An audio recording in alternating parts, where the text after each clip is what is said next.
हर वो शख्स जो कामयाब है या फिर आप उसे कामयाब बोल सकते हैं, वो दूसरों के लिए नफ़ा बख्श है, वो दूसरों का भला सोचता है, वो दूसरों के बारे में अच्छा सोचता है, वो मुस्बत सोच का हामिल एक शख्स है, वो मनफी सोचों से दूर रहता है। आपने, मैंने, हम सब ने एक फिक्रा सुना है, डू गुड हैव गुड, कर भला सो भला, जो किसी का भला करता है उसके साथ भला होता है। ये निज़ाम कुदरत है। जिंदगी मदार के अंदर रहती है, जिस तरह ज़मीन सूरज के इर्द गिर्द घूमती है, इसी तरह आप समझ लें कि आपकी ज़िंदगी भी घूमती है, मदार में रहती है। इसमें आप किसी के साथ जो करते हैं वो पलटकर आपके पास वापस आता है। अगर आप किसी को धोखा देते हैं तो वो घूमकर वही धोखा आपके पास वापस आ जाएगा। अगर आप किसी को नुकसान पहुंचाते हैं तो घूमकर वो नुकसान आपके पास वापस आ जाएगा।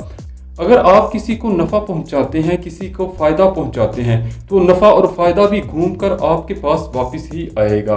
फिर एक काम करें, आज से मुखलिस हो जाएं। अगर आप दोस्त हैं तो मुसीबत के अंदर कभी भी अपने दोस्त को अकेला मत छोड़ें। इसका नतीजा क्या निकलेगा?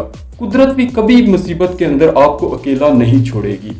अगर आप एक बाप हैं तो याद रखें, दूसरों के बेटे और बेटी को भी वही मशवरा दें, उन्हें भी वही एडवाइस करें जो आप अपने सगे बेटे और बेटी के लिए चाहते हैं। अगर आप भाई हैं तो अपने भाई के लिए वही पसंद करें जो आप अपने लिए पसंद करते हैं।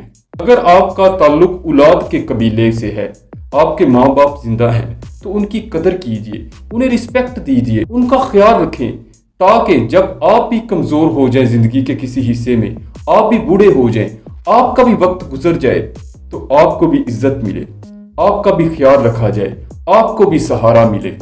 इन बातों को अपना लो, खैर को अपना लो, भलाई को अपना लो, दूसरों के नफ़े को अपना लो, जिंदगी में खैर ही खैर हो जाएगी।